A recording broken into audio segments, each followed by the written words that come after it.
हार्दिक शुभकामनाएं बहनों। जितिया का पूजा करते वक्त हम लोगों का वीडियो है, आप लोग जरूर देखें। हम लोग के यहाँ ऐसे ही किया जाता है जितिया पूजा। और बेटा के लिए, पहले के लोग कहते थे कि बेटा के लिए किया जाता है, लेकिन बेटा या बेटी सब एक ही बराबर है। सभी के लिए हम लोग ये व्रत करते हैं। और इस दिन हम लोग कोई चीज़ काटते या तोड़ते नहीं हैं। जैसे सब्जी काटना हो, कोई चीज़ तोड़ना हो, तो उस दिन हम लोग काटते भी नहीं है, तोड़ते भी नहीं है। ये सब चीज़ हम लोग नहीं करते हैं। इस दिन हम लोग सरगई खाते हैं रात में और निर्जला उपवास करते हैं। 24 घंटा के निर्जला उपवास है। और कल सीधा निकाल के चावल दाल जैसे सीधा वगैरह निकाल के छू के और पंडित जी को दक्षिणा दान दे के उसके बाद हम लोग पानी ग्रहण करेंगे। पंडित जी को बोल, पंडित जी ताकि ने हाँ तो हाथ लेते रहे हम बनाते नहीं हम अच्छा के कथन भगवान की जय, जीत पुत्र का व्रत की जय। एक बार नैमिषारण्य निवासियों ऋषि ने संसार के कल्याण गाय होंगे सो कहिए सूजी बोले। जब द्वापर का अंत और कलयुग का आरंभ था, उसी समय बहुत सी शंकाकुल स्त्रियों ने आपस में सलाह की क्या इस कली में माता के जीवित रहते हुए पुत्र मर जाए। जब वे वापस में तो कुछ निर्णय नहीं कर सके, तब गौतम जी के पास पूछने के लिए गई। जब उनके पास पहुंचे तो उस समय गौतम जी आनंद के साथ बैठे थे। उनके सामने जाकर उन्होंने मस्तक झुकाकर प्रणाम किया। तदंतर स्त्रियों ने पूछा कि हे प्रभु, इस कलकाल में लोगों को पुत्र किस तरह जीवित रहेंगे, इससे के लिए कोई व्रत या तप हो तो कृपया करके बताइए। इस तरह के उनकी बात सुनकर गौतम जी बोले, आपस में वही बात कहूंगा जो मैंने पहले से सुन रखी है। गौतम जी ने कहा, जब महाराज अपने बेटे को मरा देकर सब पांडव बड़े दुखित हुए तो पुत्र के शोक से व्याकुल होकर द्रौपदी अपनी सखियों के साथ ब्राह्मण श्रेष्ठ धूम के पास गई और उसने धूम से कहा, हे विप्रेंद्र, कौन सा उपाय करने से बच्चे दीर्घायु हो सकते हैं, कृपा करके ठीक कहिए। धूम बोले, सतयुग में सत्य वचन बोलने वाला, सत्यत्रण करने वाला, समर्थित जितवाहन नाम एक राजा था। एक बार वह अपनी स्त्री के साथ अपने ससुराल गया और वहीं रहने लगा।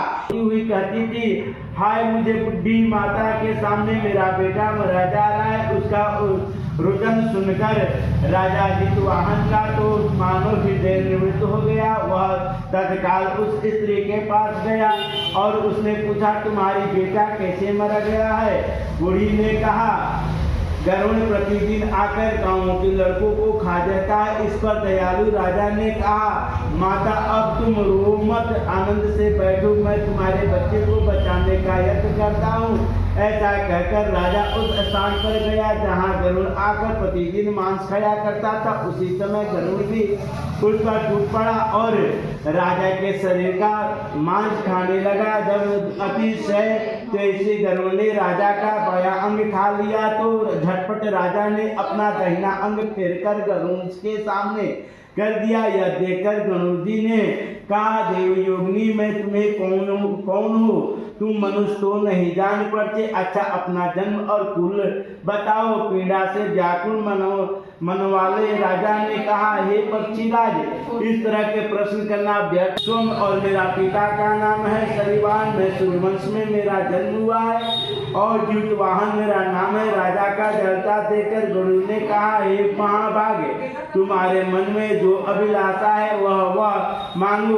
राजा ने कहा, हे पक्षीराज, यदि आप मुझ पे वर दे रहे हैं तो वर दीजिए कि आपने अब तक जिन प्राणियों को खाए हैं वह सब जीवित हो जाए। हे स्वामी, अब से आप यहाँ बालकों को ना खाए और कई ऐसा उपाय करने की जहाँ जो जन्म उत्पन्न हो वे लोग बहुत दिनों तक जीवित रहे। धूम ने कहा कि पक्षीराज गरुड़ राजा को वरदान देकर स्वयं अमृत के लिए नागलोक चले आए। वहां से अमृत लाकर उन्होंने मनुष्यों पर हड्डियों पर बरसाया। ऐसा करने से सब लोग जीवित हो गए जिनको कि पहले गरुड़ ने खाया था। राजा के त्याग और गरुड़ की कृपा से वहाँ का बहुत कष्ट दूर हो गया। उस समय राजा ने शरीर को शोभा दुनी हो गई थी।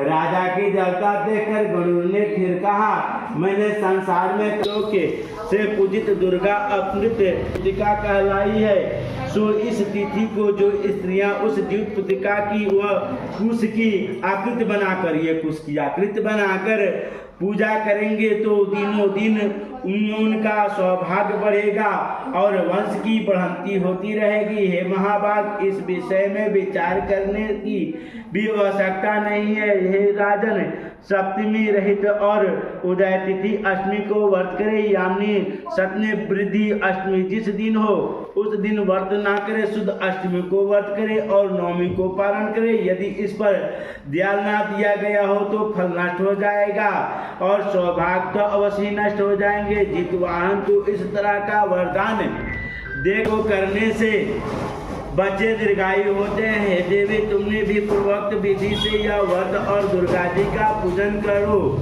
तो तुम्हारे अभिलाषित फल प्राप्त होगा। मुनिराज धूम की बात सुनकर द्रौपदी के हृदय में एक प्रकार का कौतूहल उत्पन्न हुआ और उर्वासिनी स्त्रियों को बुलाकर उनके साथ यह उत्तम व्रत किया। गौतम ने कहा, यह व्रत और इसके प्रिया और चुने बिना कुछ खाए पिए रह गई और सवेरा हो गया। उस सवेरे वह गौशाले में गई और वहाँ गौ का दूध पिया। इस तरह नवमी को उसने पारण किया। कुछ दिन बाद वे दोनों मर गई और अयोध्या किसी धनी व्यापारी के घर में जन्म से दोनों को जन्म एक ही घर में हुआ, जिसने सियाने जेठ हुई, चुनी छोटी, दोनों सभी शुभ लक्षणों से युक्त थी। इसीलिए बड़ी लड़की काशीराज के और छोटी उस मंत्री के साथ गर्भपत्नी अग्नि के सामने विधिपूर्वक विवाह गई। पूरे जन्म के भेजो, जहाँ मेरा बेटा गया है, अर्थात इसे मार डालो। यह सुनकर राजा ने उस मंत्री के पुत्र को मारने के लिए कई प्रकार के उद्यत किया, पर मंत्री के पत्नी ने जीवित पुत्रिका का पुण्य बल से बकवाकर और वह पिटारी उनकी माता मंत्री के पत्नी के पास भेज दिया। किंतु वे 8वें सिर बेशकीमती जवाहर हो गए और भले चंगे व 8वें लड़कियों अपनी माता के पास वापस चले गए। उनको जीवित देखकर राजपत्नी को बड़ा विस्मय हुआ। अंत में वह मंत्री के पत्नी के पास आई और उसने पूछा, बहने, तुमने कौन सा ऐसा पुण्य किया है जिसके बार बार मारे जाने पर तुम्हारा बेटा नहीं मरता? इस पर मंत्री के पत्नी ने, मैं चिमनी थी और तुम सियारनी, दोनों ने व्रत किया था। तुमने व्रत के नियमों का भाली भांति पालन नहीं किया था और मैंने किया था। इसी दोष से बहनी तुम्हारे बेटी नहीं जीवित है और राजरानी अब भी तुम उस जीवित पुत्रिका का व्रत को बड़े राजा हुआ। सूत जी कहते हैं कि सब प्रकार का आनंद देने वाला मैंने यह जब बतलाया, स्त्रियां चिरंजीवी संतान चाहती है तो विधिपूर्वक यह व्रत करे। इति श्री देवा नारायण भाषा टीका सहित श्री जीवित पुत्रिका व्रत कथा समाप्तम। गणेश भगवान की जय, शंकर भगवान की जय। हाँ बोली मन की नहीं करुणावतारम संसार सारम भुजगंगारम सदा वसंतम हृदयारविंदे भवन्दवाणी सहितं नमः। ओम गणेश वैदंत देवस्थान निर्माण विद्यमान संज्ञाते हनताम महिमाना सदंत प्रवेश साता शांति तत् साक्षी ठंडा करिए। ठंडा करो जा। हाँ ठंडा करो। बाहर जाएगी ऐसा में के बात करते हैं। ठंडा हो गया। और हम यहाँ जब 5 जन मान जाए जाने की दीक्षा करें। पहले नहीं आरती ले लेने, पैसे का आरती ले लेने। पैसे लेके आए आरती पैसा ना दे। हम अपना अथी के लिए लिया श्री रामचंद्र जी से कहिए जाके अपना बउआ के नाम धो ले। हम आपको मन में रुआ अपना बुआ के रुआ अपना बुआ के वो नहीं बोले रुआ पंडित जी के बोलवाए अब अपना अपना नाम से बोले शंकर बाबा बोलवा दी। हां तो दक्षिणा दिए के नाम बोलवा देते हैं। दक्षिणा जब हमार नाम में बोलवा सब बात तो दक्षिणा। हां तो कौन देंगे पंडित जी ना कह जाए दक्षिणा जी कौन दे। आ दक्षिणा जानते कितना चढ़ल है 10 रुपया वैसी का सुन ले नु ये गरीब कर दियो मैंने आए हम जाते नहीं आपका 6 रुपया हम कर दे दूर बानी इतना दिखाए पानी जरूर नजदीक चलेगा लेकिन आवाज नहीं होने से उधर से आएंगे पटेल जाता है। इसमें हरियार बरियार जो हम लोग सारे लेडीज लोग हिला रहे हैं वो हिला के बोलते हैं कि ए हरियार का बरियार जाके श्री रामचंद्र जी से कह दीजिए अपने बच्चों का नाम रख के। मेरे बेटा का नाम है राजवीर, तो राजवीर की मम्मी जीतिया केले बारी जीत के अयन हार के नायन मार के अयन मरा के नायन, इस तरह हम लोग के यहाँ बोला जाता है। ऐसे हिला के हरियार बरियार देखिए सारी लेडीजें हिला रही हैं और हम लोग भी हिलाते हैं। और उसमें कुछ के भगवान जी बने रहते हैं, अनंत भगवान, उसे पंडित जी लेके चले जाएंगे और हम लोग अपना सारा विध करके पूरा कहानी कथा करके तब हम लोग अपने अपने घर को जाएंगे। आप लोग ये पूरा देखना और आप लोग बताना ज़रूर कि आप लोग के यहाँ किस तरह होता है जितिया व्रत।